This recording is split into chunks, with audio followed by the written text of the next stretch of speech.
Cerrado é rico, o Cerrado é milionário. E se vocês forem nesses campos aí, nesses cerrados, essas lagoas aí, pra vocês verem as flores agora, é riquíssimo.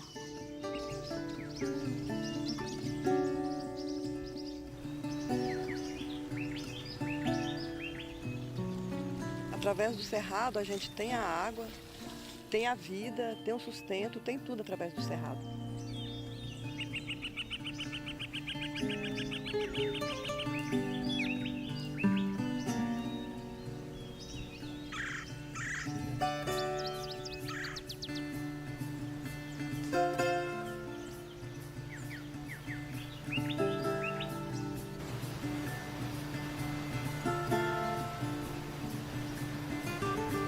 O Cerrado é a mais antiga das formações ambientais da história moderna do planeta Terra. O Cerrado se concretizou totalmente na sua formação global, com todos os seus ambientes, há 45 milhões de anos.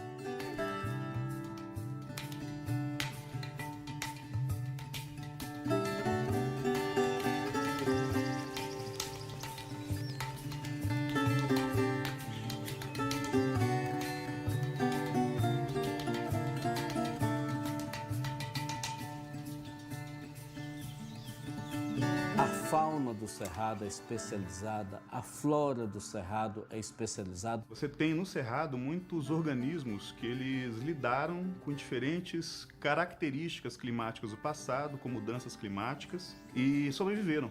E essas soluções de sobrevivência, elas são muito importantes, inclusive, para a nossa sobrevivência. Existe um potencial farmacológico no Cerrado violentíssimo. Do Cerrado é que eu tiro as ervas para poder permanecer a saúde. Faço sabão para cura de fruta do Cerrado, remédios medicinais, vermífugo caseiro, expectorante. Eu faço remédio para psoríase, leishmaniose, rancinias, tudo com erva. Eu tive uma doença endêmica na região chamada leishmaniose. Tomei plantas do Cerrado, tratei com erva e curei a leishmaniose.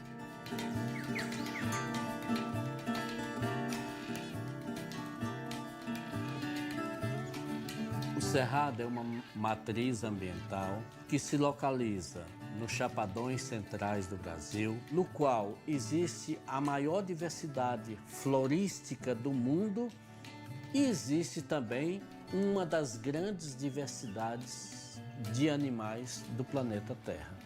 A existência dele é importante para o equilíbrio dos biomas que o circundam. O Cerrado ele é considerado um hotspot, que são algumas pouquíssimas áreas do mundo que são consideradas de extrema importância por ter espécies que só se apresentam por aqui e que estão sob algum grau de ameaça.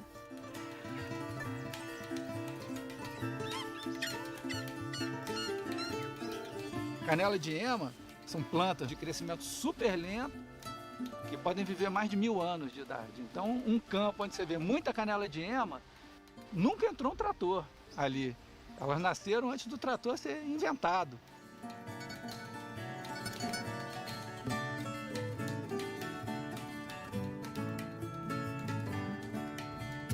E esse ser tão velho recebeu muito recentemente, há poucos milhares de anos, a visita, e não foi uma visita, que esse ser tão novo veio para ficar. Esse ser tão novo é o homem.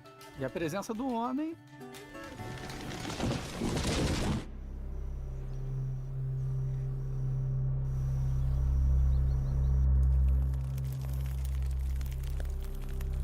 tem alterado dramaticamente a estrutura do cerrado, a sua cobertura e a sua vida.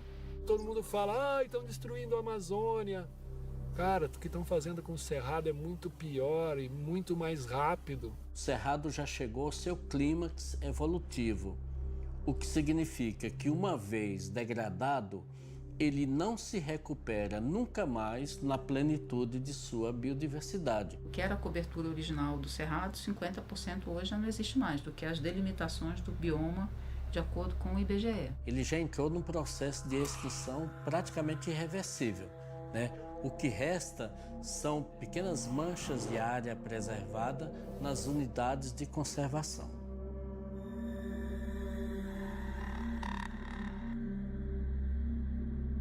A APA de Pouso Alto, ela é a maior APA do estado de Goiás, tá? Ela tem 872 mil hectares, que é um dos últimos refúgios de cerrado em pé no país. Nós somos aqui o que sobrou do cerrado brasileiro. O que sobrou dessas terras que levaram milhões de anos para crescer e que foram destruídas no Goiás inteiro, no Mato Grosso inteiro, Minas Gerais inteiro, no Brasil inteiro. A APA é uma unidade de conservação do grupo de uso sustentável, cujo principal objetivo é ordenar a ocupação do território.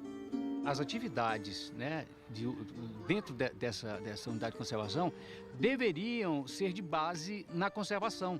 O que pode e o que não pode ser feito nessa APA é determinado por um plano de manejo.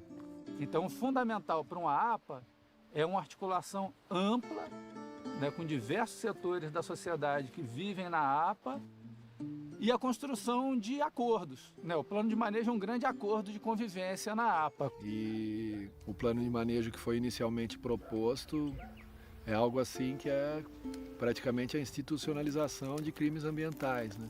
Então, por isso que a gente está lutando para que a gente tenha um plano de manejo que seja coerente com a proposta de uma APA. Um dos pontos focais é que a instituição de unidade de conservação ela visa a melhoria da qualidade de vida das populações envolvidas. A luta é fazer, em primeiro lugar, que o Conselho da APA do Pouso Alto seja representativo.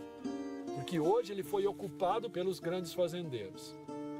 Ocupado por aqueles que não estão nem aí, não estão preocupados nem com o turismo, nem com a preservação ambiental. A gente não tem representatividade da área turística, os assentamentos rurais não estão representados, a agricultura familiar e orgânica não está representada, a comunidade calunga não está representada.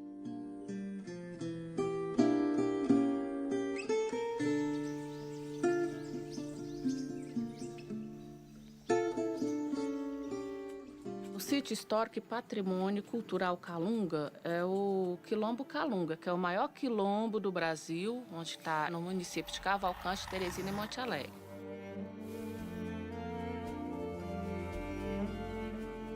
Cavalcante surgiu pelo ouro. Na época, chegou-se a ter 10 mil escravos registrados, trabalhando nas minas de ouro.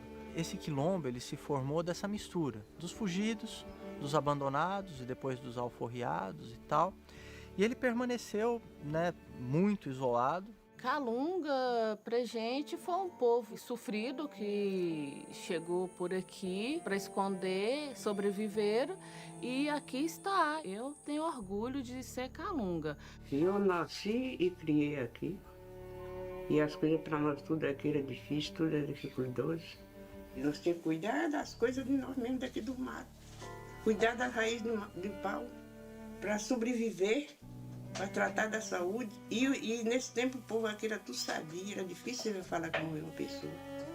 Hoje em dia aqui, o que eu estou sentindo mais coisa que a doença aqui está mais do que era.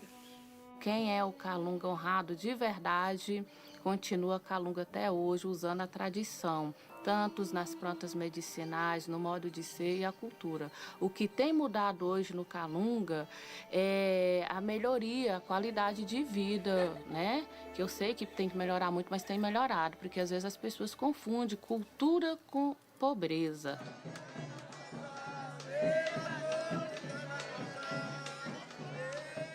A gente tem que preservar sempre a cultura nossa e não a pobreza. Porque o calunga todo é sofrido. Do jeito que melhorar, eu quero que todo melhore.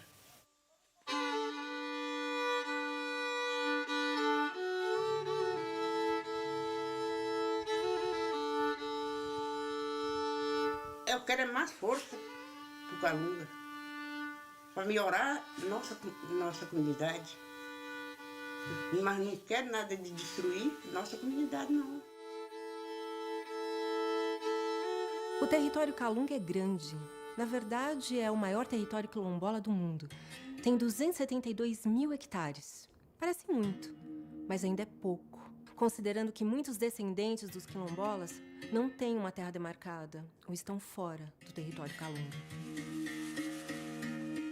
E eu já me nasci e me criei aqui no povoado de São José. Eu fiz a minha vida trabalhando, derramando suor, pegando a enxada e o machado, fazendo minhas plantações. E aqui eu tenho minhas galinhas, as vacas ali. E essa terra que eu vendi, ela veio do teterevô, do avô, eu vendi para a mineradora. Aqui é um campo de extração de manganês. Aqui está localizada a maior jazida de manganês do estado de Goiás.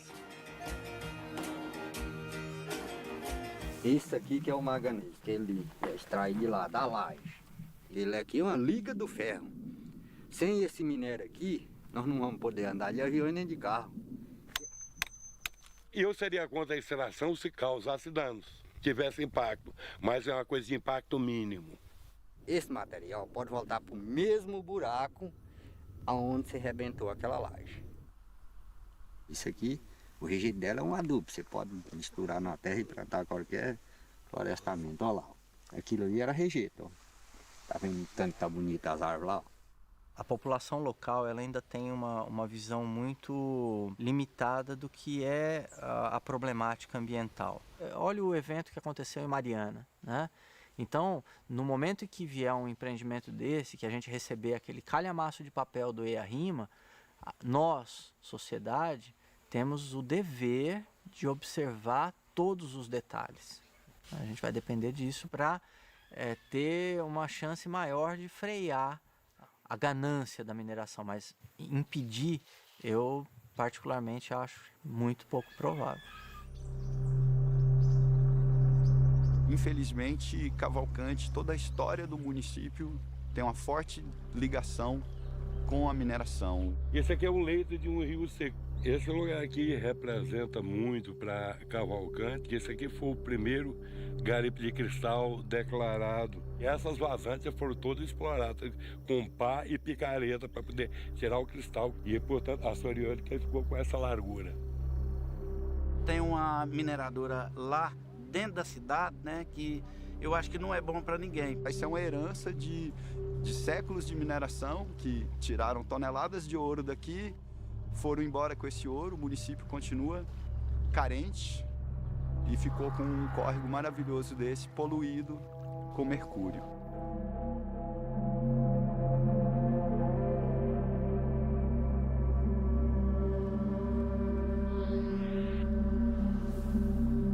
De ouro, diamante, tudo tinha nesse rio e estava sendo explorado. Tinha as balsas ali e dentro dessas pessoas não ficava nada para a comunidade. Uma mineradora vai vir aqui, vai destruir tudo, vai arrancar toda a riqueza, deixando aqui só o estrago. Cavalcante tem 300 anos de mineração, é um município extremamente pobre até hoje ainda, né? Quem está comprando está ganhando bilhões. E quem está tirando aqui isso, quase sendo escravizado e ajudando a estragar a natureza, está à beira da miséria ou abaixo da linha da miséria. Então não é justo. Eu considero hoje mineração a principal ameaça da Chapada dos Veadeiros. A mineração, nessa porção. Minha opinião sobre os mineradores aqui no nosso território minha opinião é não logo, devido às coisas ruins que fica pra gente, porque ainda está preservado, mas se continuar assim, eu não sei o que vai ser. Pegou, o povo garimpou um bocado aí, depois a polícia veio e tirou eles e nós achou que foi bom. Se o povo garimpou pra lá, garimpou aí, foi no tempo, então ficou a água do Paraná.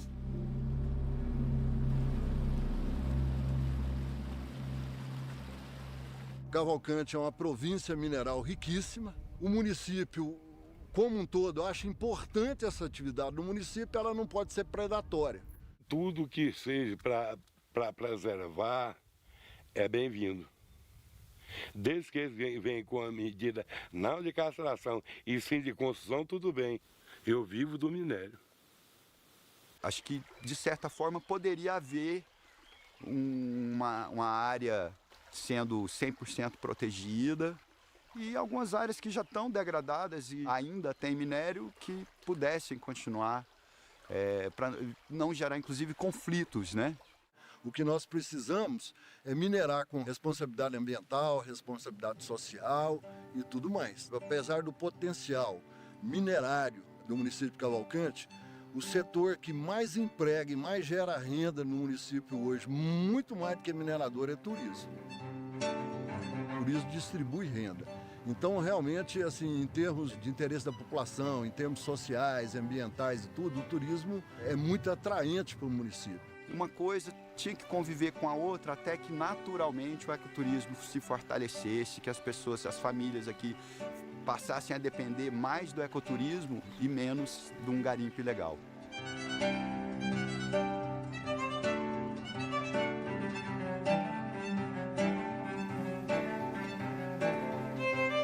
Os calungos presentes na natureza, eles não vendem para ninguém.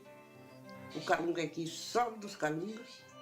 E os calunga sempre precisou de utilizar disso aqui para a sua sobrevivência, tipo caça, até a madeira para fazer sua própria casa, tá? A pesca, né? Mas nada assim de forma que estragasse o meio ambiente. A gente trabalha com a roça de toco, planta um ano no lugar, o outro ano refloresta.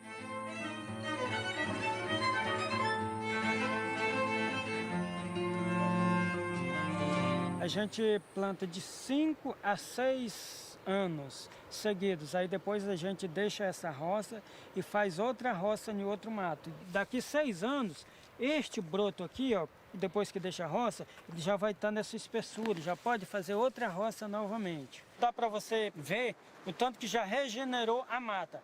1 ano até 5 anos já está o mato, igualmente essa outra parte aqui, ó.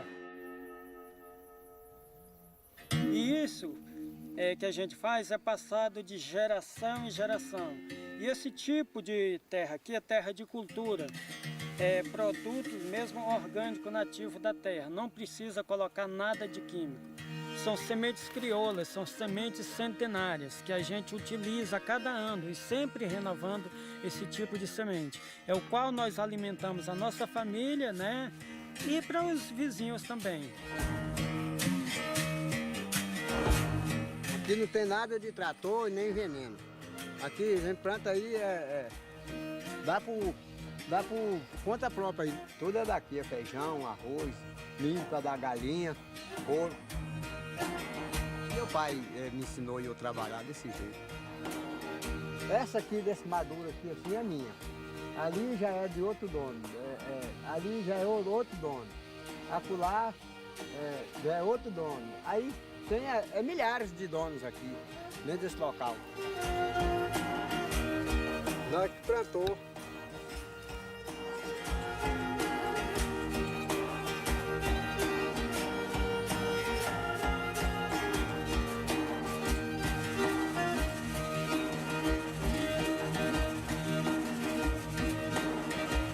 São 350 anos fugindo pelo sertão, foram caçados impiedosamente, inclusive pelo mercenário Lampião. Depois de tanta injustiça, questionar o direito territorial quilombola é racismo. Comendo raiz de pau, resistiram e resistem, até hoje. É a África, o coração do Brasil. Na escassez ou na abundância, os calungas descobriram as supercomidas, comidas especiais, altamente nutritivas.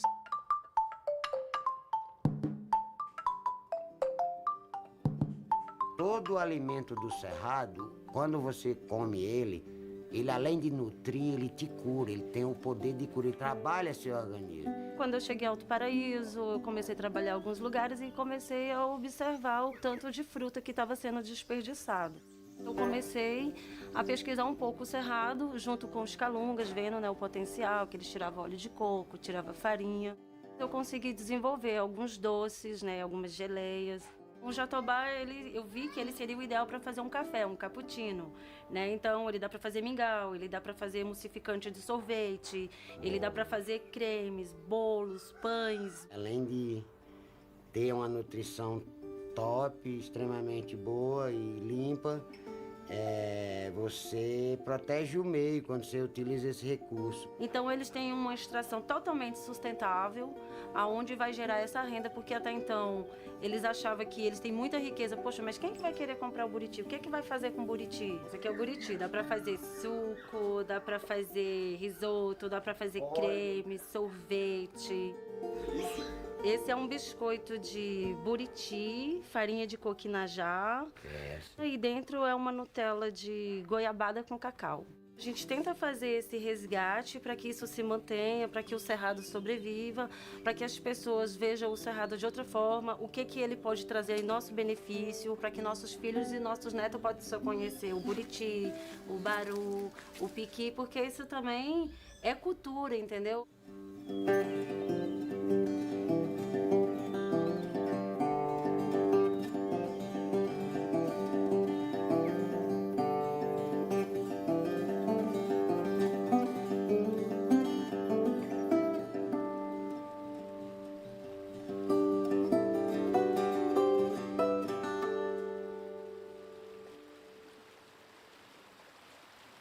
Todo mundo olha para o cerrado como aquele lugar das árvores retorcidas e secas, mas é graças a isso que a gente tem tanta água nascendo aqui. Você olha um cerrado, está crente que ele está num lugar seco, não está não. As raízes estão dentro d'água. O lençol freático é bem profundo, 15, 20, 30 metros. As raízes chegam até lá. Por isso, as árvores não perdem as folhas no cerrado. O cerrado, as raízes do cerrado, associadas ao complexo de vida, contribuem para a infiltração dessa água. De onde vem a água? Ela nasceu, mas nasceu de onde? É a água que escorre do solo. A rocha, o quartzito, ela é uma esponja. Quando ela absorve água, tem muito espaço entre os grãos da rocha para a rocha ficar encharcada, né? Você tem esse relevo desses chapadões com solo muito profundo. Então esse solo é como se fosse, você aumentou o tamanho dessa caixa d'água. O fato dele estar num planalto um pouco mais alto, né, faz dele também que ele funciona como um guarda-chuva, né, distribuindo essa água para as outras regiões do Brasil.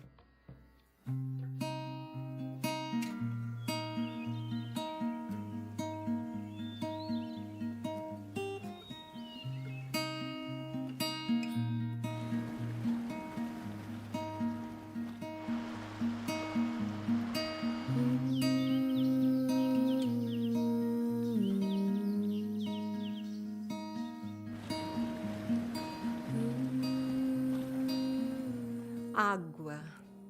O que a gente faz sem água? Sem água não dá. A água é vida. A água é tudo. Brasília, a capital do país, está secando. Já está faltando água e em breve vai ter muito parlamentar da Asa Norte tomando banho de canequinha. Para eles tudo bem, porque eles ficam em Brasília de terça a quinta. Mas e a população? Como é que vai ser isso? Um caos. Uma tristeza. E será que assim as pessoas vão querer saber do cerrado? Brasília sempre teve água, porque ao seu redor morava um sertão velho, berço das águas. E agora, não mora mais. Cerrado é velho senhor. Ser tão velho, ignorado como um idoso que todos já consideram gagá. Não querem ver, não querem ouvir, não é problema meu. O que parece é que ninguém liga pro cerrado. Não dá para ignorar sem água na torneira. Dá?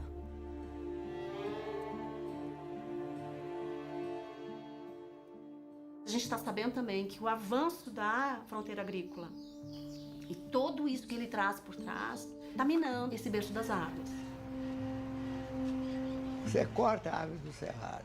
A água que é chupada por essas plantas maiores, com essas folhas grandes, que evaporam bastante água durante o dia inteiro, elas acabam. Então, seca aquela área e torna o solo mais seco.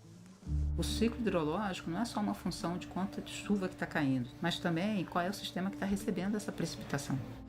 Então, quando você tira um sistema que tem raízes profundas, que tem uma cobertura bastante diversificada, para um sistema mais simples e que é também um grande consumidor de água,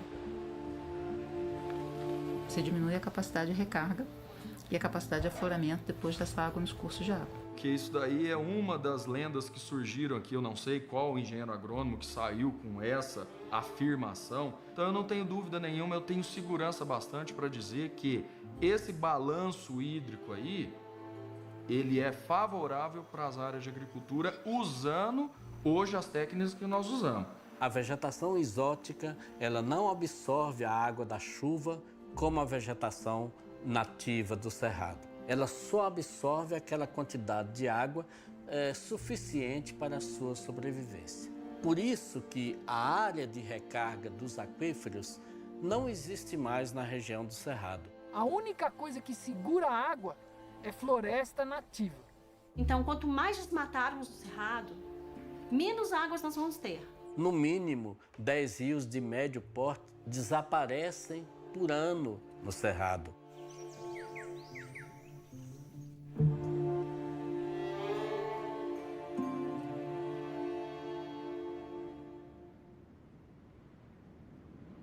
Ali tem a área da Fazenda Gavião, né? Que é um dos maiores latifúndios aqui do estado de Goiás. A Fazenda Gavião é um latifúndio que fica colado na cerca do Parque Nacional da Chapada dos Veadeiros. Só no ano de 2016, o órgão governamental de fiscalização, o Instituto Chico Mendes, esteve 3 vezes na área e encontrou coisas inaceitáveis. Foram 4 autuações. Toda essa área era um cerrado em pé, bonito e tal, e a gente vê vários descampados que passaram o correntão recentemente. Né? O correntão são 2 tratores com uma corrente gigante que vai levando tudo que está em pé. E passaram esse correntão para fazer o cultivo da soja transgênica. E essa fazenda, existem denúncias muito evidentes de que pertence ao pai do governador do estado de Goiás. Fazenda Gavião, né? Isso. O pai do governador arrendou aqui para plantar? Tá. Tá arrendado É o seu Ferreira, né? Faz o Marconi Período. Ele tá plantando aquela área lá. Plantando um pouco. Aí essa região aqui ele comprou umas 5 fazendas. 5 fazendas? Tudo para mexer de soja? Soja, nada. O que você acha que esses asfaltos estão saindo aí? Não é à toa, não. Tem muito piquezeiro derrubado, fizeram um cemitério de piquezeiros lá, gigantes assim. O piquezeiro é protegido por lei. De piqui centenário, empilhado assim, tudo empilhado. A raiz estilhaçada, a marca da corrente, que foi no correntão, pô. Ainda cabe 2 multas por danificar a PP, de 2 códigos. E você acha que o pessoal da Fazenda Gavião, por exemplo, agora vai parar com o negócio de desmatamento ilegal lá? Eu não sei quem é essa fazenda. Você não sabe essa fazenda? Eu não tenho esses detalhes todos. Dizem que a fazenda é do seu pai, tá no nome do seu pai, sua Ferreirinha. Eu não sei. Meu pai tem uma fazenda aqui perto, no município de Colinas. Mas eu não sei como é que ela chama também, não. Se é isso, se não é. E outra coisa, eu até já pedi para ele vender esse pedaço de terra que ele tem lá, para nós não termos qualquer tipo de comprometimento em relação a isso. São 5 mandatos na mão desse mesmo governo PSDB. Eles apoiam, sim, essa política dos ruralistas. É temerário nós deixarmos um patrimônio de tão grande valor como a Chapada dos Veadeiros na mão de decisão de um Estado guiado pelo agronegócio. Estão destruindo um meio ambiente, um ecossistema para sempre.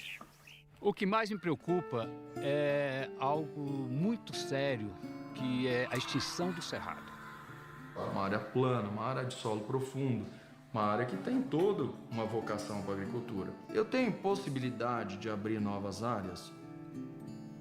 É moralmente justificável a gente continuar fazendo esse tipo de coisa, sabendo que vai ter consequências no futuro e não mudar nossa maneira de lidar com a terra, de lidar com a conservação, de lidar com o futuro?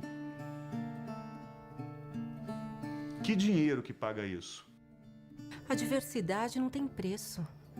Mas ainda assim, ela é vendida, destruída para sempre. Eu preservo, eu sou penalizado. Se eu preservar, eu sou penalizado. O cara quer. Se eu preservo, todos querem sua fazenda. Quer desapropriar você, quer expoliar você, quer fazer parte em cima de você. E quem é que paga essa conta? E os anos de vida que o cara deixou de viajar, de comprar o carro, devia ter vendido. Não, ele preservou. Então, estou aqui fazendo a defesa do agricultor mesmo, porque eu sou agricultor, tenho que defender minha causa. É óbvio. Preservar é o pior negócio do mundo. Não é não. O pior negócio é a soja transgênica. Primeiro, porque é um caminho sem volta. E segundo, porque a longo prazo dá prejuízo mesmo. O ciclo econômico da soja no Cerrado é de apenas 6 anos. Se fizer tudo direitinho, com rotação de cultura e tudo mais, vai para 12. Mas ainda assim, é pouco.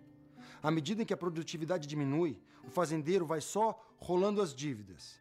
Os contratos com as multinacionais do agronegócio são duradouros. E, eventualmente, o produtor não consegue atingir a meta do contrato. Contrato esse onde a terra é a garantia válida. Dizem que o Marçal perdeu parte das terras dele. Na verdade, eu não perdi terra alguma, porque eu sei usar bem os tribunais.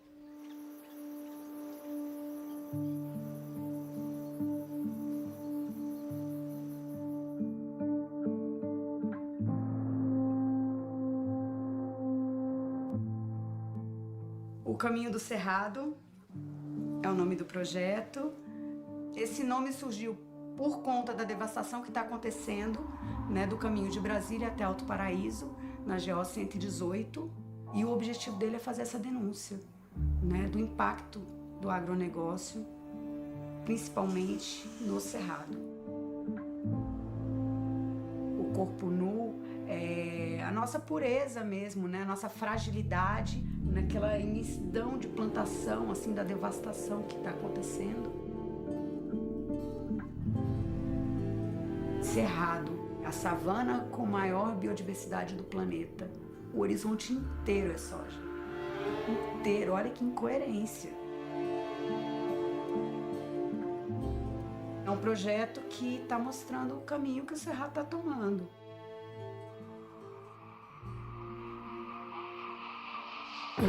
Silêncio, vazio, quase nenhum rio, calor, calafrio, clarão sombrio. Tem que ter um retorno econômico para aqueles que preservam e prestam serviço para a humanidade. Vai preservar de graça? Alguém trabalha de graça? Alguma empresa trabalha de graça? Por que o produtor rural tem que preservar de graça? É possível fazer produção e é possível fazer com ecologia? É, mas a custo. Quem paga esse custo é o produtor. Uma região que tem muito pouca área propícia à agricultura, certo? E pecuária, ela certamente vai crescer em cima das áreas de pastagem e muitas vezes a pessoa vai abrir mão das áreas de cerrado. Principalmente se um dia nós tivermos um pagamento por serviço ambiental eficiente e que remunere para que a pessoa pense 2 vezes antes da conversão de novas áreas. Pagamento, né? Mas esse cara aí, o Leonardo Ribeiro, não pensou 2 vezes antes de abrir uma nova área. Mesmo já tendo 600 hectares de soja, mesmo já tendo lucrado 11 milhões em 1 ano, de acordo com ele mesmo, e desmatou muito. E bem no Rio dos Couros, área vizinha do Parque Nacional. Dinheiro por serviços ambientais ajuda, é verdade. Mas o problema é outro. É espiritual. A ganância. Homens loucos, grandes vândalos. O Código Florestal Brasileiro permite a devastação de 80% de uma área privada no Cerrado. 80%. Tudo isso. E 85% do Cerrado está em áreas privadas, ou seja, áreas de fazendeiros. Então, o Cerrado está desprotegido. Aves, árvores no chão, dor no coração. A grande cultura que expande hoje no Cerrado é a soja. Ela ocupa aí 90% de toda a expansão da agricultura nos últimos 15 anos. No Cerrado, o risco de desmatamento nas próximas décadas é da ordem de 40 milhões de hectares, respeitando o Código Florestal. Cortou o Cerrado. Primeira coisa, já um efeito de clima, de umidade. Segundo efeito, permitir a erosão. Nós estamos falando de solos de cerrado extremamente pobres, certo? Que hoje estão dando produtividades nos solos mais férteis do mundo. Como foi feito isso daí? Através de investimento em calcário, através de investimento em fósforo, através de investimento em correção de solo. Outro erro, excesso de calcário mobiliza até mesmo a estrutura do solo. O solo se torna mais friável, mais erodível, perde nutrientes. Você usa o que é tecnicamente recomendável. Existe uma relação técnica, você usa aquilo que é necessário para você ter uma produtividade mínima.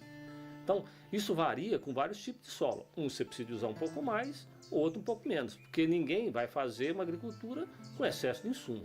Poderia ter um manejo de nutrientes melhor do que você tem, porque o que você coloca em excesso na agricultura, é o que eu falo, sai pelo ladrão.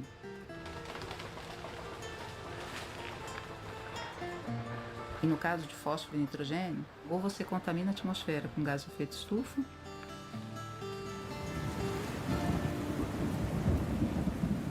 ou você vai eutrofizar os seus recursos hídricos.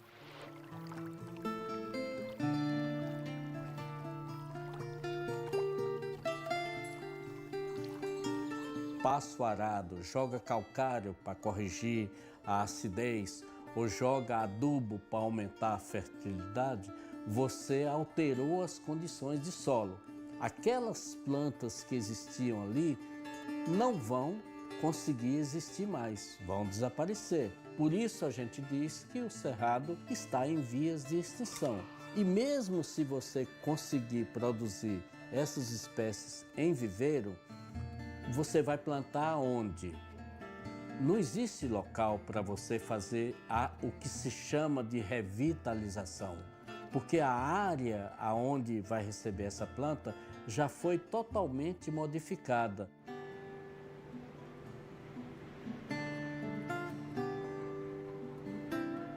Quanto mais adubo, mais calcário bota, mais inseticida tem que usar. Porque você acabou com a biodiversidade. As pragas invadem. Acaba as nossas lavouras sendo refúgio das pragas do agronegócio, porque eles usam todo tipo de agrotóxico, todo tipo de defensivo, e nós não usamos. Se você tem um monocultivo nesses campos de altitude, nessas áreas mais altas, né? Então você acaba prejudicando essas nascentes em cima dessas áreas e prejudica todo mundo que está abaixo. E o que a gente já tem acompanhado é a contaminação dos rios por esses venenos que infiltram no solo, vão para o lençol freático e chegam na água. Você poluir um lençol, um aquífero, você pode levar milhares, às vezes milhões de anos para poder recuperar e essa água se tornar disponível novamente. A gente é o maior consumidor, né, de veneno do planeta. Isso é sério. Em 2013, foram consumidos 1 bilhão de litros de agrotóxicos no Brasil. Uma cota per capita de 5 litros por habitante. E existem 14 tipos de venenos extremamente nocivos para a nossa saúde que continuam sendo usados no Brasil. São venenos banidos em outras partes do mundo. Viramos mercado de escoamento do veneno recusado pelo resto do mundo. É muito veneno. E os nossos insetos, né, estão sofrendo de forma muito agressiva nos últimos tempos pelo agrotóxico. Você não tem mais esse agente polinizador. Sem polinização, a planta não produz fruto. E sem fruto, ela não tem filho para se reproduzir. Isso simplesmente leva à extinção daquela espécie. Qualquer que seja o sistema produtivo que é baseado em pesticidas, baseado em morte, não é bom para o cerrado, não é bom para a vida. Uma área de proteção ambiental, como é que a gente vai envenenar uma área de proteção ambiental? Então não é esse modelo de desenvolvimento que a gente quer. A gente quer um desenvolvimento com base na conservação. O plano de manejo pode vir restringir a aplicação de agrotóxicos por pulverização aérea. O plano de manejo ele pode vir trazer a proibição de uso de transgênicos na região. Então, sem essa proteção e sem a consciência da importância, né, dessas áreas, do berço das águas, a gente realmente vai acabar presenciando ainda na nossa geração a extinção do cerrado. E isso compromete as águas nacionais, porque o cerrado como um todo, ele é responsável em média de 75% da vazão das principais bacias do país. Uma bacia em particular tem 97% de suas águas provenientes do cerrado. A bacia do Rio São Francisco. De Minas ao Nordeste, o Rio da Integração Nacional está secando, morrendo. Mas quem liga? Eu ligo. Se esse ser tão velho, cerrado, berço das águas, continuar desprotegido, ele pode virar o túmulo das águas. E se você ainda tem dúvidas de que o Brasil precisa de uma lei para proteger o cerrado, pense no velho Chico, o São Francisco, que abastece 14 milhões de pessoas e é a esperança de um pouco de água para o povo nordestino. Você acha que a gente está exagerando? Veja Sobradinho, está operando com 3% de sua capacidade. Mas e quando essa água acabar? Climate Wars. Refugiados do clima. Já ouviu falar? Há quem diga que o sertão nordestino já foi exuberante, com florestas e rios abundantes. Mas por que então hoje ele é assim? Foi a degradação do cerrado, da caatinga e da Mata Atlântica para plantar cana. A cana se acabou, o solo se acabou, a água se acabou. Um povo sem memória está sem história, sem informação.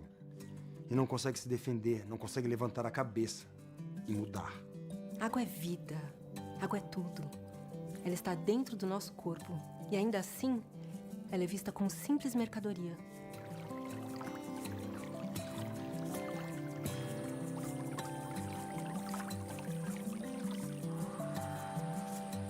Nós temos aqui a principal bacia da região, é a bacia do Rio Tocantinzinho, tá? Aonde já foi pedido um estudo integrado da bacia hidrográfica deste rio para a implementação de 22 PCHs ao longo do trecho desse Rio Tocantinzinho.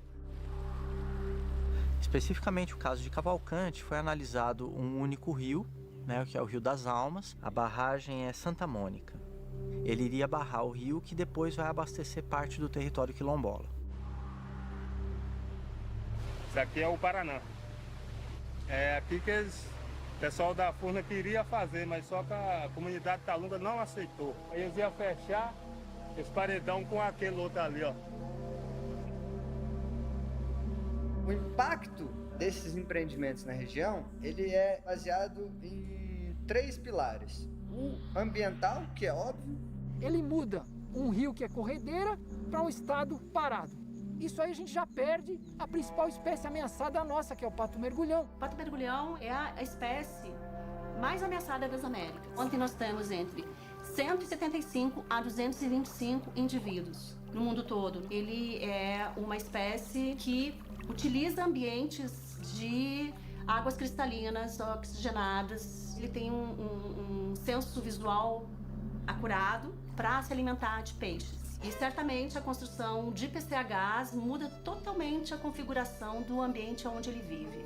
Uma das grandes mentiras contadas é que hidrelétrica é um modelo energético limpo. Não é. Os reservatórios viram verdadeiras fábricas de gás de efeito estufa, inclusive metano, né? Que é produzido com a decomposição da vegetação nesses ambientes sem oxigênio. E não é renovável, porque depois que acabou a hidrelétrica, o que é que você faz? Você reconstrói o rio? É uma intervenção irreversível. Pelo aspecto social, porque a presença de vários homens operários impacta nosso sistema social, nosso sistema de saúde, nosso sistema de educação. Ligados a esse problema de qualidade de vida, né? De falta de atendimento, hospital que não funciona, que não tem água potável, né? Problema de segurança, violência.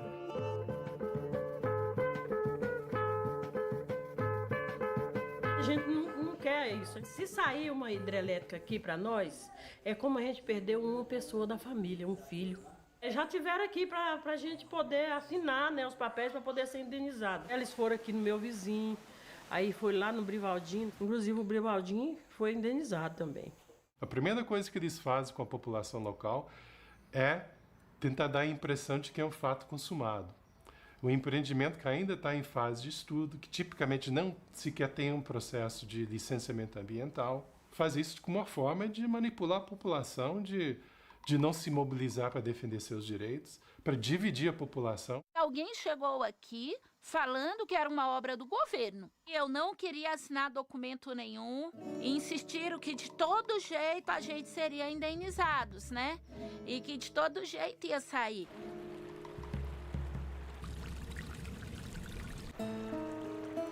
E também no aspecto econômico, porque nossa economia depende do ecoturismo, que busca uma região que tem cachoeiras preservadas, que tem a sua água pura. Hoje o rio, para mim, é o meu viver, porque eu realmente dependo de pessoas que vêm visitar o rio, que passam por ele para nadar, para mergulhar. E o peixe ia sumir, né? E também ia acabar o rio, aqui também é onde eu faço minhas viagens. Eu não quero estar viva para me ver, porque eu acho que vai doer muito. Vai me matar assim, ó, lá dentro, vai me arrancar minha vida. Hoje, do jeito que o plano de manejo nos foi apresentado, está autorizada a construção de pequenas centrais hidrelétricas na APA do Pouso Alto, na área de proteção ambiental. 99% dessa energia vai sair para outras intenções, que são mineração no local, para polos industriais, para as grandes cidades. A gente não é radicalmente contra a construção das PCHs, a gente precisa estudar caso a caso. É a pressão daqueles que vão ganhar economicamente com essa ação. Arranjos feitos com empreiteiras que eu não sei se são muito legais, que acabam fazendo com que esse modelo seja um modelo aplicado. A construção de PCHs no rio Tocantinzinho foi autorizada. A empresa Realma, de propriedade da família Caiado, está prestes a iniciar a construção das usinas Colinas, Serrana Bela, Concórdia, Bom Sucesso, Harmonia e Renascença, todas no rio Tocantinzinho. Pode-se ouvir o som de tratores destruindo o cerrado. E a margem esquerda do rio já foi toda desmatada. Eu vou pedir eles, com amor e carinho, que pelo amor de Deus, que eles nunca fazem essa barragem aqui, deixa nós conservar a nossa vida. Isso que nós estamos pedindo a eles, o governo, o presidente, o deputado, isso que eu peço a eles, pelo amor de Deus, tenha dó de quem sofre. Não pejirica ninguém que já foi sofrido, que é sofrido. O país tem a sua matriz energética baseada na hidroeletricidade. Isso foi construído a partir dos anos 70. Nós temos aqui empreendimentos hidrelétricos de Serra da Mesa. É o maior volume de água do Brasil, 54 bilhões de metros cúbicos. Serra da Mesa, em 90 anos, não vai conseguir mais produzir energia elétrica, porque a sedimentação assoreia o lago. E isso aí acaba inviabilizando a produção de energia elétrica. Por menor que seja, vai ter um impacto em toda a comunidade planctônica, que são os micro-organismos que são a base da alimentação de muitos outros peixes. Então isso não tem como ser compatível. Não dá, não cabe.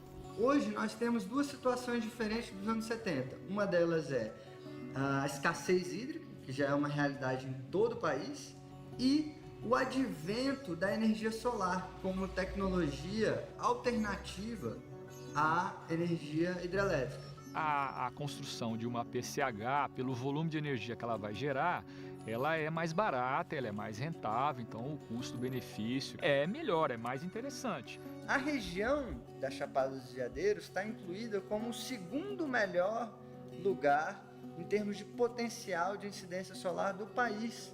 Nós temos uma estação seca que são 6 meses do ano de sol pleno, de 6 da manhã às 6 da tarde. Então nós temos como rejeitar esse empreendimento, dando uma solução para a matriz energética, que é a energia solar.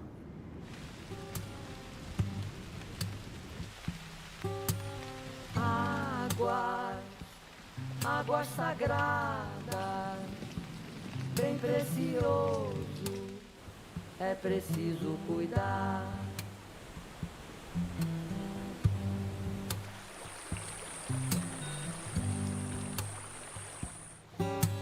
Todos os seres sobreviventes dependem da água para sobreviver.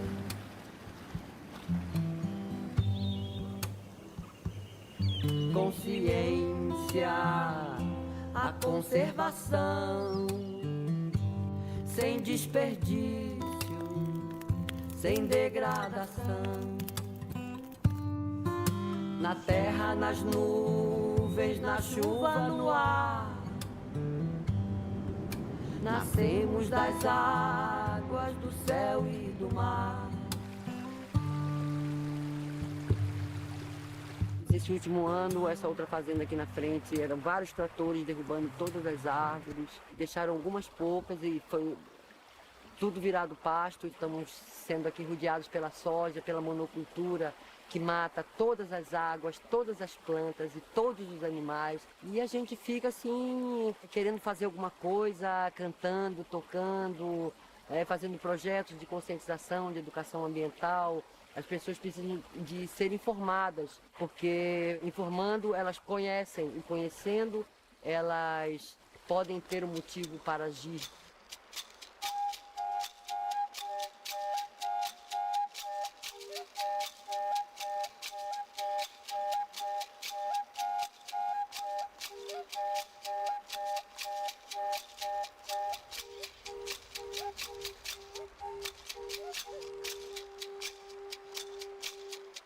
É um momento muito especial criar essa nova região chamada Matopiba. Que inclui Maranhão, Piauí, Tocantins e Bahia. O Matopiba é visto como uma grande área de fronteira agrícola. As grandes áreas em que a produção de alimento no mundo tende a se expandir. Na verdade, foi uma dezena de grandes fazendeiros que se interessaram pelo Matopibas, justamente pela possibilidade de expandir o seu patrimônio. A expansão se fez, sobretudo, em áreas de cerrado, convertendo diretamente cerrado em produção de grãos, soja, essencialmente. Então, hoje, a área que está ocorrendo desmatamento é o Matopiba, e isso é preocupante. Nós estamos transformando e aumentando a produção de grãos sem desmatamento, sem desmatamento, sem desmatamento. Não é só a área convertida, são as áreas degradadas que ficaram. São populações marginalizadas. E ele é um senhor também. Ele é um senhor também. Olha como vocês estão carregando a mulher. Ei, não existe não, irmão. Me sentindo muito triste. Estou me sentindo muito triste de uma injustiça dessa. Para mim ser saída daqui a força bruta por causa de fazendeiro aí. Dizer que é dono do mundo sem ser. Hoje a gente planta 80 mil hectares. São 10 mil hectares de milho safrinha, 65 mil hectares de soja, 3 mil hectares de milho safra normal e 12 mil hectares de algodão.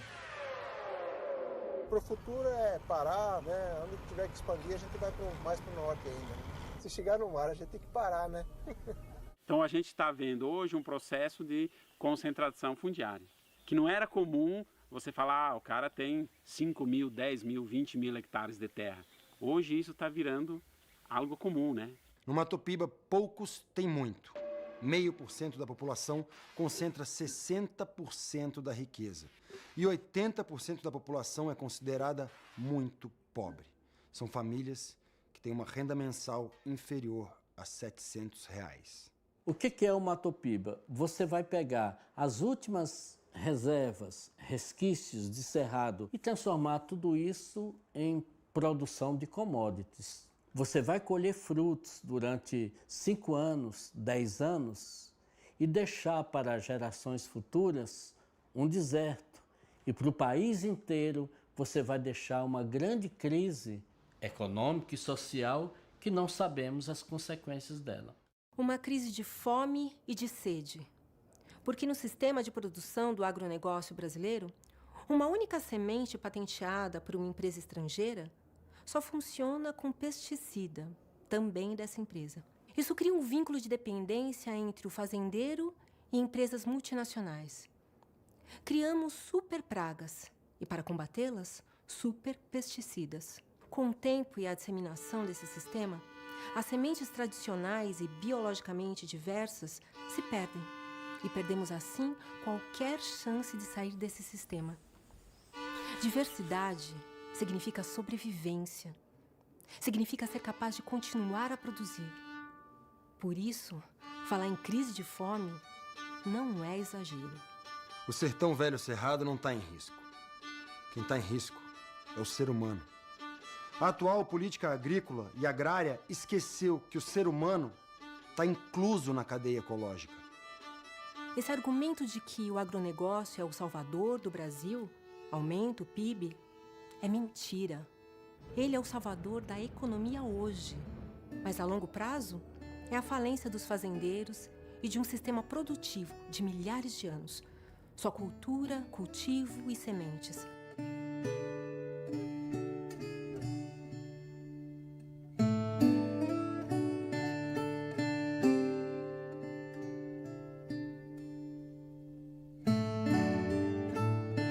Você pega a soja brasileira e exporta para a China, né? A China não está comprando a poluição que a gente jogou nos nossos cursos de água. A gente não está exportando grão, a gente está exportando água, a gente está exportando biodiversidade, a gente está exportando solo. Que sentido faz a gente destruir o cerrado brasileiro para alimentar a vaca na China?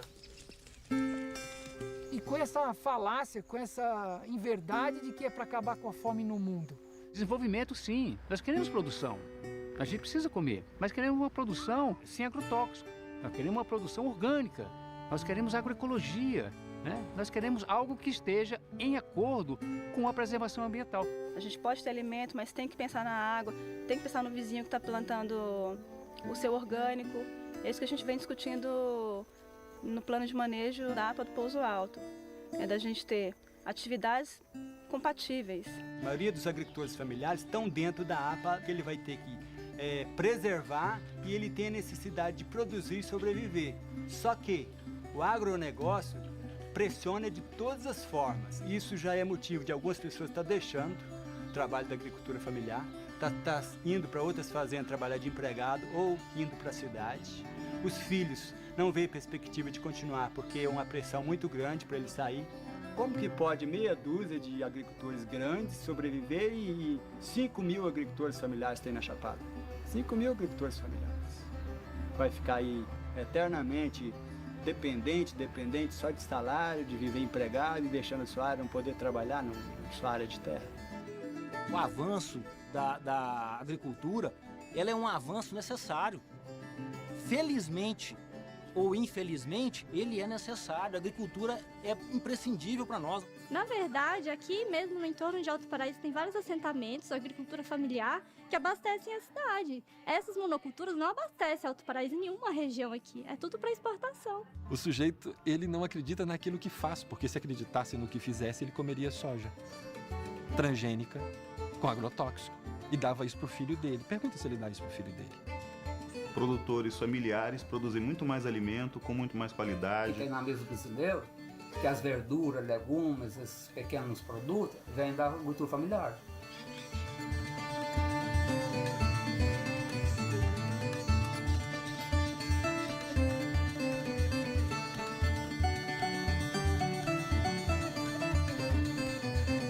A agroecologia, o princípio básico dela é o homem do campo, é o bem-estar social daquela família que está ali. Mas é também o bem-estar social aqui, é comer sem veneno. É muito bom, né? Porque a gente pode se alimentar bem, pode passar isso para os outros, né? Saber que você está se integrando com a sociedade de forma justa, né? Está fazendo bem e recebendo bem, né? Está recebendo seu sustento através da saúde dos outros. Os moradores daqui, a gente fomenta essa feira para que as coisas funcionem da maneira como a gente acredita que o mundo tem que ser, né? Melhor. O grande barato da história é a comercialização direta. Ou seja, quem você encontra na feira vendendo é o produtor, não tem um atravessador ali na tua frente vendendo. É o cara que está produzindo. Você pergunta para ele, ele te diz, ó, eu botei isso, botei isso, botei isso. Trabalho com a própria semente minha. Minha própria semente. Eu não trabalho com soja, com milho, nada transgênico. Nem compro. Sem veneno que se produz alimento. Alimento e veneno não combinam. Não tem nada a ver uma coisa com outra. Começaram com essa história de veneno na década de 60. Né? Antes disso, a gente produzia muito bem sem veneno. Cenoura, rabanete, rúcula, a serralha, que é nativa. A gente tira tudo daqui da hortinha, ó. É a rúcula, a mostarda, a couve, o coentro, o alho. Tem aqui um pé de boldo, isso aqui é pé de mandioca, isso aqui é um pé de romã. Essas coisas, até o feijão a gente planta. Serve de couve, né? Ali tá os mamão, tomate, tá tudo aí na ecologia aí, né? Pé de coco, o macaúba que tem a fruta, né? Lá embaixo tá o buriti. Daqui mais uns 30 dias isso aqui vai estar tudo cheio, né? Aqui são as plantinhas pequenas, né? De tempero. Aqui é uma parreira de pitaia que eu estou fazendo, né? Então elas estão subindo, né? Pimenta, por baixo pimenta, para aproveitar o espaço, né? Tudo sem inseticida, tá? De puro, tá? Toda a agricultura tem impacto, mas ela pode ter, inclusive, impacto positivo. É possível produzir em grande escala de forma orgânica? É. Inclusive com grande biodiversidade também. O sistema orgânico ela é muito mais eficiente economicamente. Em muitas culturas, feijão, soja, nós conseguimos chegar a uma produtividade próxima do convencional e temos um rendimento de produção equivalente. Como ir para o orgânico se você não tem uma transição? Então nós temos a parte de produção integrada, aonde incorpora sistemas técnicos convencionais com sistemas orgânicos, aonde tem um meio termo.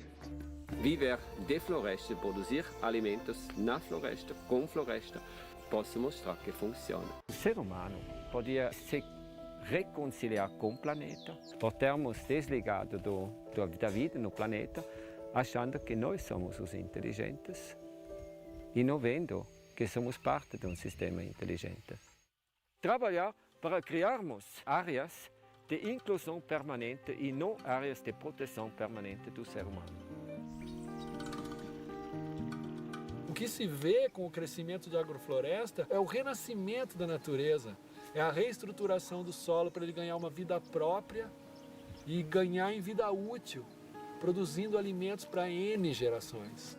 O agricultor familiar, o pequeno agricultor, ele não quer acabar com sua água, ele não quer acabar com sua mata, ele quer preservar porque ele pretende continuar ali. E quando a gente estuda agrofloresta, permacultura, quando você vai aprender com a agroecologia, com a agricultura orgânica, com a agricultura familiar, eu me arrepio para falar. Porque quando você aprende essas coisas, que você se sente parte verdadeira da natureza, cara. E se nós somos agricultor agroecológico ou orgânico, a gente produz de tudo um pouco. Por exemplo, hoje eu faço açúcar mascavo aqui na seca. Quando chegar a época da chuva, eu tenho muita manga, muita goiaba, então eu deveria fazer doce de goiaba, ou as polpas de goiaba, né? Ou de outras frutas, né? Uso mais tradicional, ou mais típico, ou mais regional, diferentes fontes de alimento, isso é um seguro que a gente tem para situações adversas, né? Isso é fruto de uma longa história de coexistência com o meio ambiente.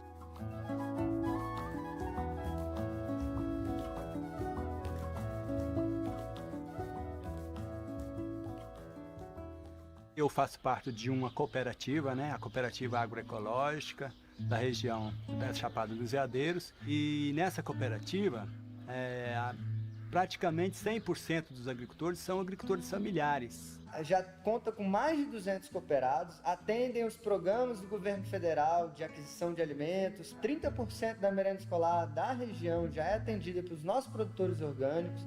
São pequenas produções, né? As escolas têm uma necessidade muito grande dessa alimentação. É uma alimentação natural, né? A gente prima por uma alimentação orgânica. E na escola quem que come? É os filhos deles, eles mesmos. Então eles produzem para eles mesmos se alimentar. E o governo paga por isso. É preciso que o Estado traga investimentos para fomentar atividades econômicas compatíveis com o desenvolvimento sustentável da região, que venham trazer geração de riquezas econômicas aliadas à conservação e preservação do meio ambiente. Esse desenvolvimento do plantio de soja, ele vem geralmente só para os donos das terras, né? A mão de obra é muito pequena que se utiliza, são poucos funcionários que precisam. A produção de soja não é uma cultura que emprega muito, né? Muito pelo contrário, a expansão da soja, o que ela gera é uma saída das pessoas do campo. O que a gente acredita que traz desenvolvimento são os empregos que não só tragam dividendos, mas que preservem a natureza dessa região, né? Que inclua a família, que faça as crianças que crescem aqui amarem esse lugar. Existe realmente outro modelo de desenvolvimento para esse país, baseado na conservação, baseado na biodiversidade, baseado na água, baseado na riqueza social, cultural das comunidades tradicionais.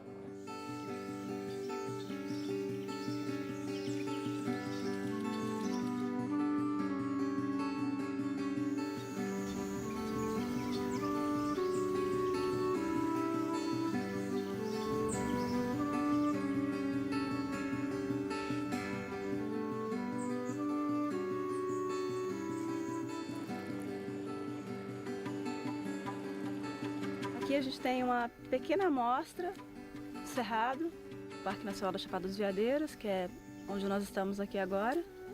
Quando aquele parque foi criado, no governo Juscelino, ele tinha aproximadamente 700 mil hectares.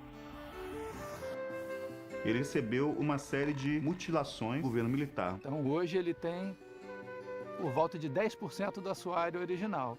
São 65 mil hectares. Hoje a gente planta 80 mil hectares.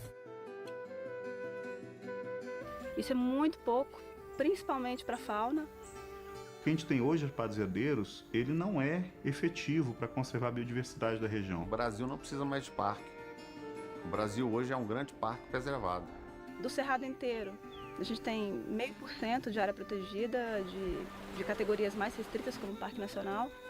Uma APA, né, essa categoria, Área de Proteção Ambiental, a gente não consegue ter o mesmo grau de conservação que um parque nacional como esse. E há cerca de 3 anos, o Ministério do Meio Ambiente, em parceria com o ICMBio, retomou os estudos para uma nova ampliação do Parque Nacional. Então essas áreas que a gente mais briga pela conservação, que são os campos de altitude, elas estariam integradas dentro de uma categoria mais protetora, que é um parque nacional.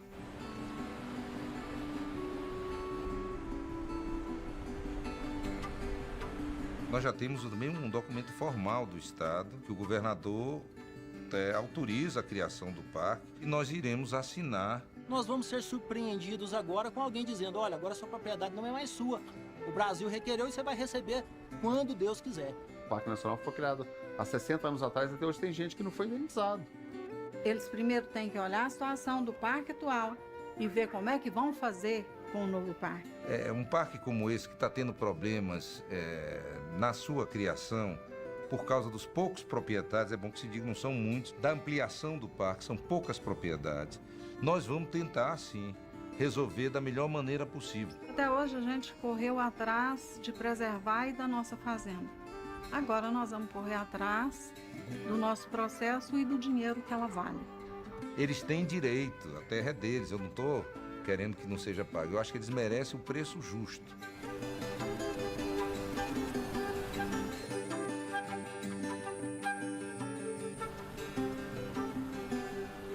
O Parque Nacional tem 65% da sua área Cavalcante. E hoje não tem um portão em Cavalcante, que é o chamado Portão Norte. Estamos trabalhando para isso.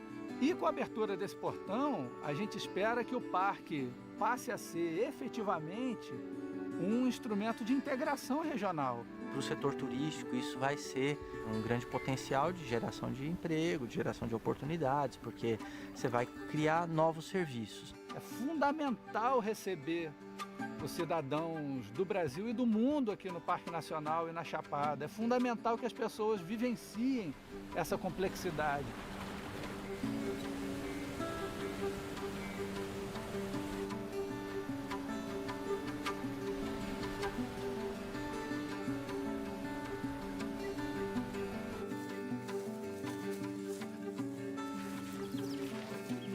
A Chapada dos Veadeiros é um lugar assim bem incrível, o que tem aqui, né, de natureza. Ninguém estaria aqui hoje se isso aqui fosse tudo plantação de soja, não tenho a menor dúvida disso. E estamos caminhando com os meninos na cachoeira, tendo contato com a natureza. A importância do turismo, né, é na qualidade de vida, né?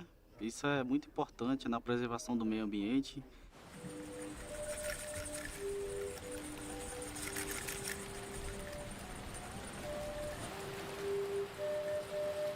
O Cerrado é o coração do Brasil, ele interliga todos os biomas, ele distribui água para todos os biomas. Como que um bioma tão importante que abastece quase o país todo não tem uma lei?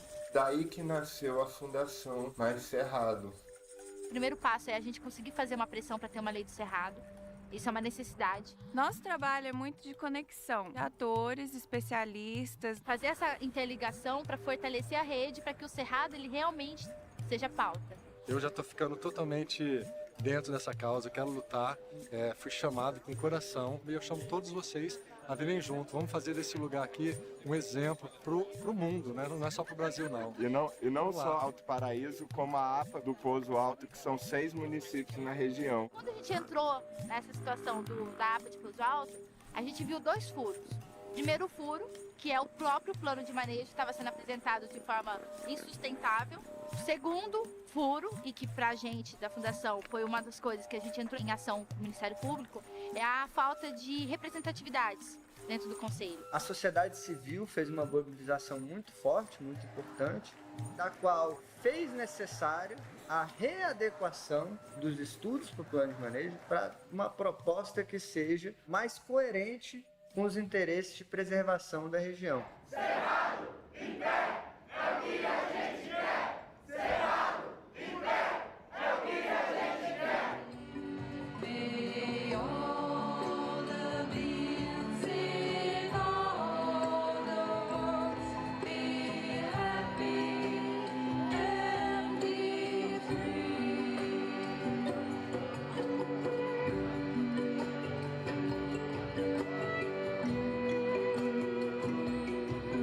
Nós estamos unindo poder público, estadual, municipal, terceiro setor, iniciativa privada, sociedade civil, em prol desse objetivo comum, que é abrir caminhos para uma vida sustentável, uma vida em harmonia com a natureza. Com a presença do governador Marconi Perillo, com o respaldo do vice-governador e de todo o governo, a assinatura da portaria do plano de manejo da APA do Pouso Alto.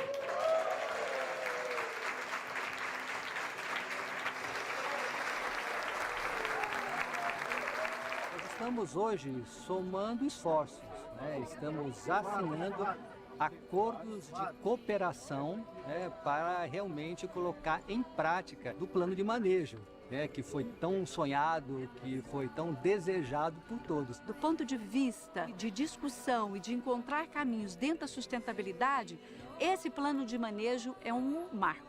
Houveram vitórias, houveram sem dúvida. Todas as nascentes da APA vão ter aumento de suas APPs de 30 para 100 metros.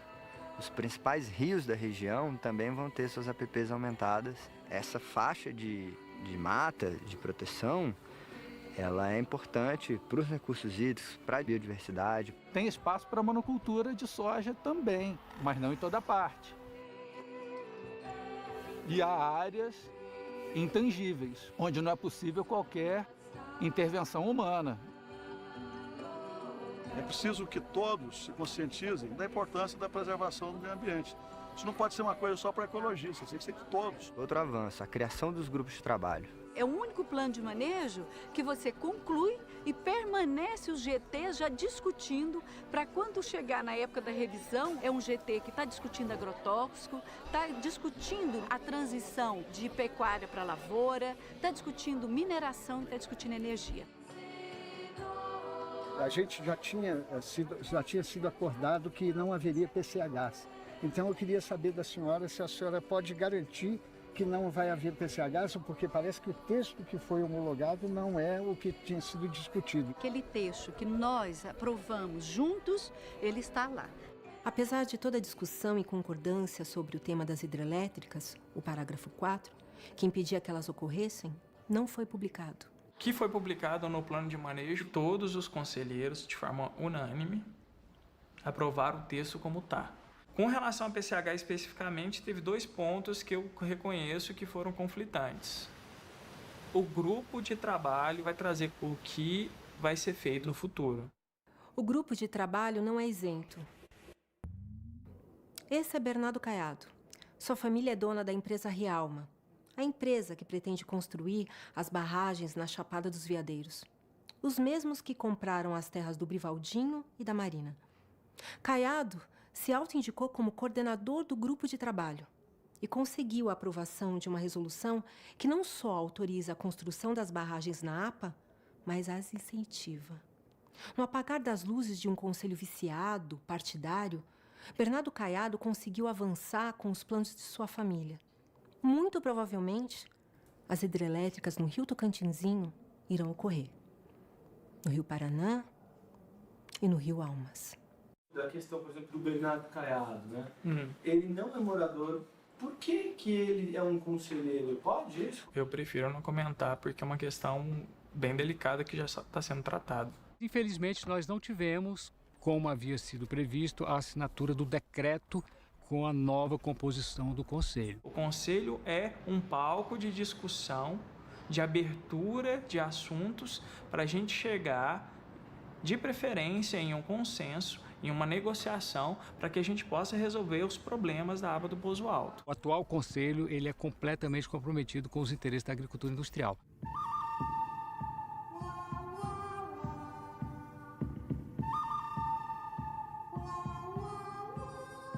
A verdadeira razão de alteração desse conselho, todo mundo sabe qual é.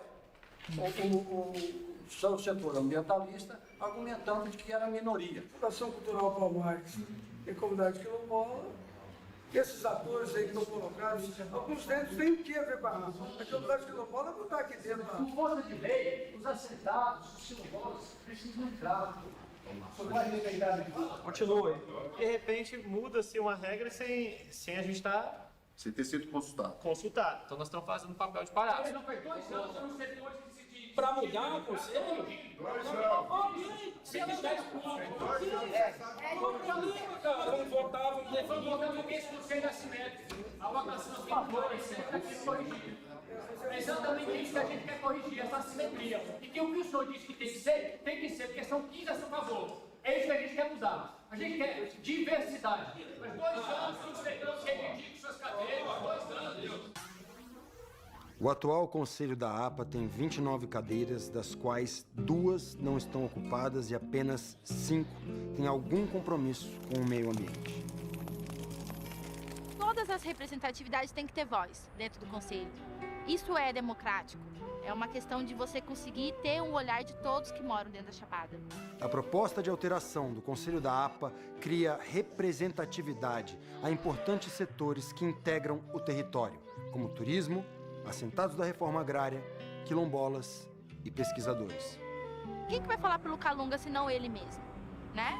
Quem que vai falar pelo agricultor familiar se não eles mesmos? A gente tem que manter a paridade, a igualdade de representação. Poder público e sociedade civil, somente.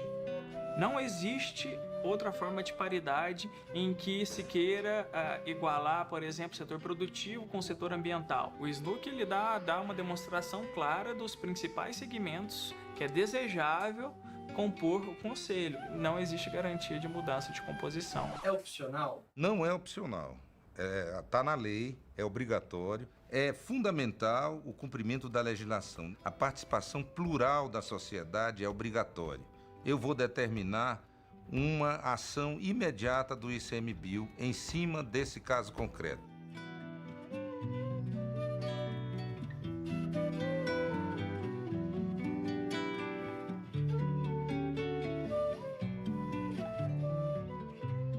Não estou satisfeito com essa limitação do meio ambiente. Ela vem engessando muito o desenvolvimento de certas áreas, de certos setores, como o setor do agronegócio, como o setor da mineração, da produção de energia. O que o agronegócio vinculado à política pensa do Cerrado? Que aquilo ali é uma reserva de expansão agrícola, que aquilo ali não pode ter restrições. Quais são as contrapartidas do governo? Até agora nós só ouvimos o que nós vamos fazer para melhorar o meio ambiente nosso, que é o melhor do Brasil. Só o meio ambiente, meio ambiente, meio ambiente, é o meio ambiente, é o meio ambiente, é o meio ambiente, como se fosse uma devastação total, mas não é isso que ocorre, não. Quando eu considero as áreas de agricultura e as áreas de pastagens, eu tenho que aproximadamente 90 milhões de hectares do bioma cerrado foram convertidos. Essa área convertida, ela tem impactos, comprometendo os estoques de carbono. O cerrado tem o solo oligotrófico. Mas o que é isso? Solo oligotrófico é o solo que carece de nutrientes básicos.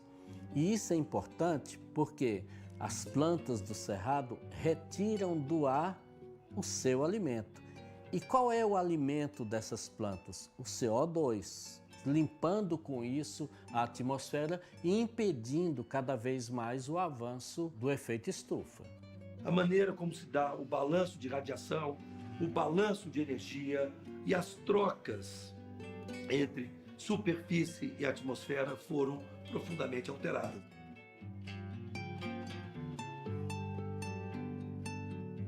Nós não somos mais poluidores. Nós estamos só sequestrando carbono só. Nós estamos ajudando. Esse discurso aí está deturpado.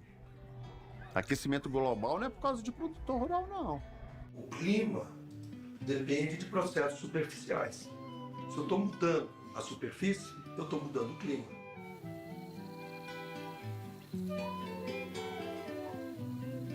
Tem um falso dilema que foi plantado no Brasil de que produção agrícola e conservação são inimigos, são antagônicos. Isso é uma inverdade. Se você olhar a situação da pecuária, que é a atividade que ocupou mais território, ela convive com números de produtividade assim extremamente baixos. Então o Brasil tem grandes condições de melhorar sua performance na pecuária e disponibilizar espaço para poder expandir as outras culturas. Tudo isso num ambiente de conservação. Sustentabilidade talvez pudesse ser traduzida como viabilidade, como aquilo que de fato é possível na atual conjuntura. É um outro modelo que o mundo exige hoje, simplesmente porque é a viabilidade de um futuro. O amanhã só existirá se existir para todos. Não existe amanhã para um, existe amanhã para todos. Nós estamos todos no mesmo barco. É isso que todas as convenções climáticas do mundo falam o tempo todo. Sustentabilidade é isso, é cuidar da nossa casa, da nossa terra, da nossa água, do nosso ar. O caminho não é combater o agronegócio, o caminho é fortalecer os outros meios de valorizar a cultura, de valorizar o cerrado, de valorizar o povo que aqui mora, como a agroecologia, agricultura orgânica, o turismo é fundamental.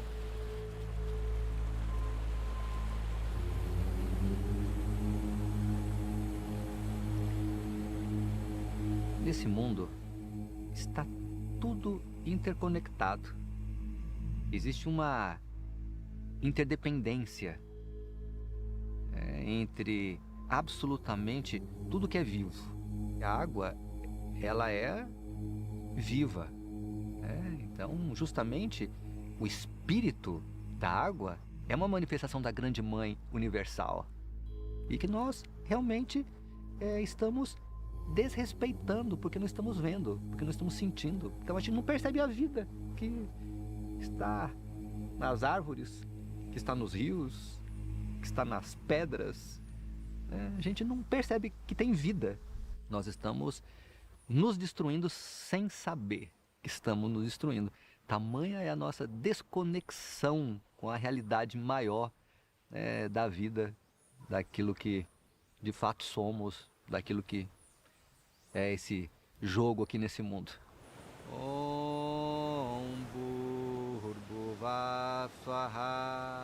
Que em todos os três mundos, terrestre, astral e celestial, que eu possa meditar sob o esplendor daquele sol que nos ilumina, que toda a luz dourada acalente o nosso entendimento e nos guie em direção à morada sagrada. Tat Savitur Varenyam Bhargo Devasya Dhimahi Dhiyo Yo Nah Prachodhaya.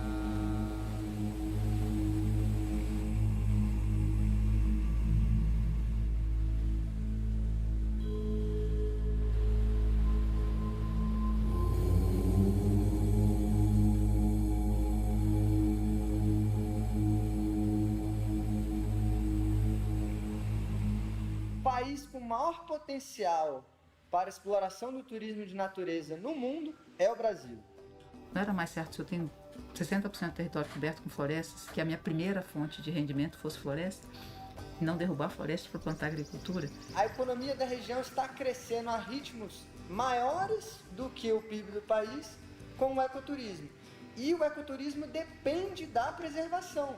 Aquela região, imediatamente, passa a ter uma importância mundial dentro do contexto de áreas protegidas, dentro do contexto de áreas para ecoturismo. E isso aumenta a sensação de bem-estar das comunidades. Elas acabam se sentindo valorizadas, né? O amor próprio delas aumenta por se sentirem pertencentes a um lugar tão especial. Arco-íris, quantas cores, verdes rios, manguezais, mãe terra, planeta, mãe terra, planeta, mãe terra precisa ajuda. Aqui é o encontro do São Miguel com o Tocantinzinho. Isso aqui é uma maravilha, é um paraíso. O pessoal ama isso aqui. O pessoal gosta disso aqui demais. Os turistas vêm, tem gente que vem aqui, não quer ir embora. Aí o pessoal vai lá, faz o passeio e volta e completa aqui com a comida. E depois volta e já traz família, traz outras pessoas, traz amigos. O turismo para a gente aqui é um ponto positivo porque tem ajudado e está ajudando muito a família, né, na geração de renda e também na questão de preservação do meio ambiente. E os turistas quando vêm é uma alegria para a gente. A esposa faz uma comida, eles acertam com ela, eu faço minha viagem, eles acertam. E turista não leva nada, eles trazem. Né?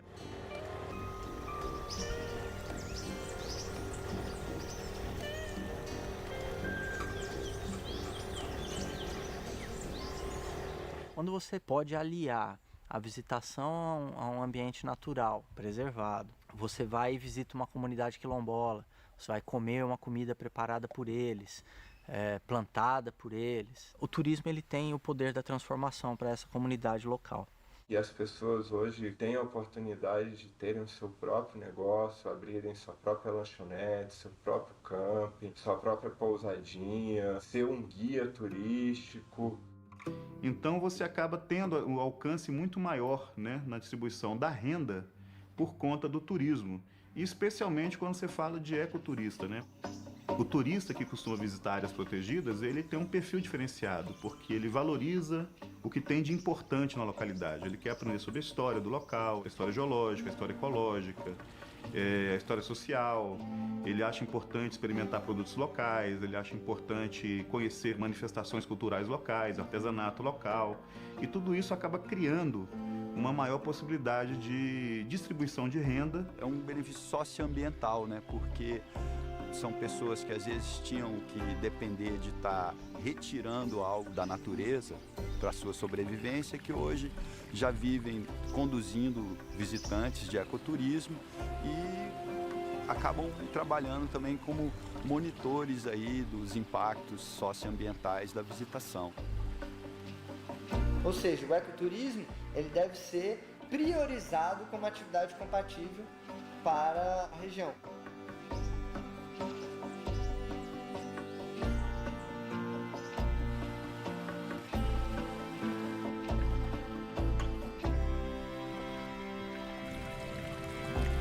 A história da relação do homem com o cerrado, do sertão novo com o sertão velho, não tem sido uma história legal.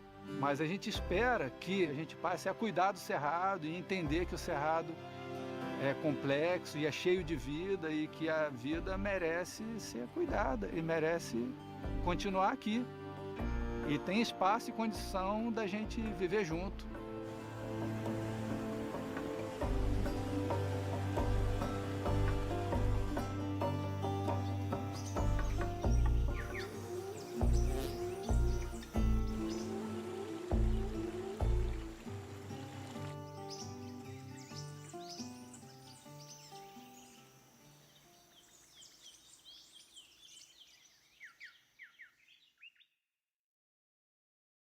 Contrariando a lei, o governador de Goiás, Marconi Perillo, não decretou a mudança do Conselho da APA do Pouso Alto. E pior, ignorando todos os estudos apresentados, ele propôs um novo limite para a ampliação do Parque Nacional da Chapada dos Veadeiros, transformando a área de conservação em um queijo suíço. Até divulgaram uma notícia falsa dizendo que o parque ia aumentar em 90 mil hectares. A proposta não beneficiaria nem a população e nem o meio ambiente. A Fundação Mais Cerrado e outras instituições fizeram muita pressão e o Instituto Chico Mendes não aceitou a proposta do governo goiano. E essa assinatura do presidente, ela está demorando porque o governo do estado de Goiás resolveu interferir nesse processo. Mas, Sarney, o governo do estado de Goiás trouxe uma proposta que veio através do Vilmar Rocha e a proposta, de acordo com ele, veio através da demanda de alguns fazendeiros da FAEG e do Leonardo Ribeiro, que é um fazendeiro específico que a gente conhece. Então quer dizer que quem manda é o Leonardo, ele que manda na ampliação do parque? Não, na realidade, quem manda, em última instância, é o presidente da República. Uma notícia bombástica abalou o Brasil. Temer 3 milhões de reais em propina. Michel Temer gravado ao dar aval Seriam provas a suborno, irrefutáveis. entregas de dinheiro. Vários Vários deputados deputados pedindo o impeachment de Temer. Não renunciarei. Temer foi alvo de dezenas de manifestantes pedindo respeito à democracia, aos direitos humanos, aos indígenas e contra o afrouxamento no combate ao desmatamento da Amazônia. Amanhã recomeça o julgamento da ação que pede a cassação da chapa Dilma Temer. Os ministros do TSE vão decidir se houve abuso de poder político e econômico por parte da chapa.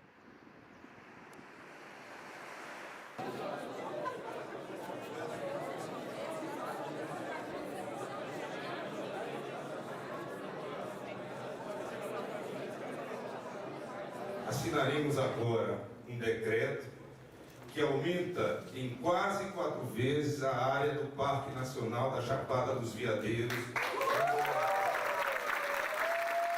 Muito obrigado e viva a Chapada!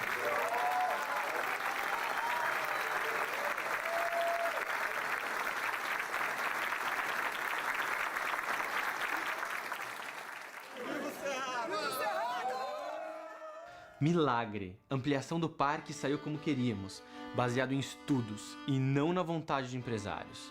Mas esse parque que está no papel tem que ser implementado e a gente vai cobrar, porque o sertão velho, cerrado, está cada dia menor, mais fraco e mais seco. E, infelizmente, algumas pessoas ficaram muito insatisfeitas com essa ampliação do parque e estão tacando fogo no cerrado, causando mais destruição ainda na Chapada dos Veadeiros. Criminosos os incêndios que devastam o Parque Nacional da Chapada dos dano Veadeiros, irreparável. em Goiás. Está tudo queimado. Um cenário assustador. Criminosos estão pondo fogo na mata como represália à ampliação. São criminosos, pessoas que colocam O cerrado continua em chamas. Brigadistas apagam um incêndio e logo aparece. Incêndio criminoso. As chamas destruíram 68 mil hectares, cerca de 28% da reserva. Sou um dos brigadistas voluntários aqui na Chapada dos Veadeiros que há mais de 10 dias luta contra o fogo em todas as direções. A questão de ser criminoso é delicada da gente falar nesse nível, né? Mas há indícios de que esse fogo sim foi provocado. Ele foi causado no momento do dia que estava esquentando, a favor do vento, com ventos muito fortes. Então a tendência é que ele tenha sido provocado sim para causar um incêndio de grandes proporções. É isso que nós estamos avaliando.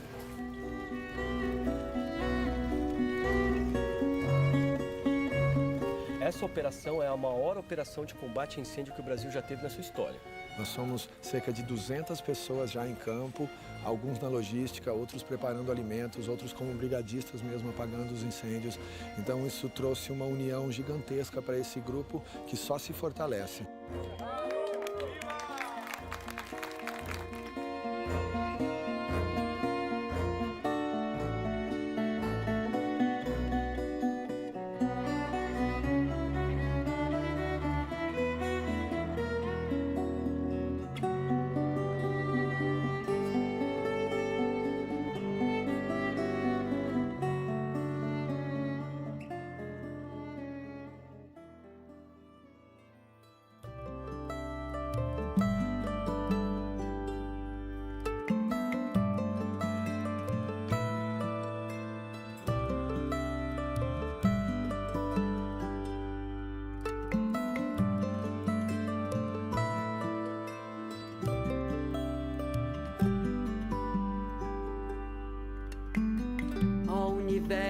em cada um, em toda parte, em todos nós.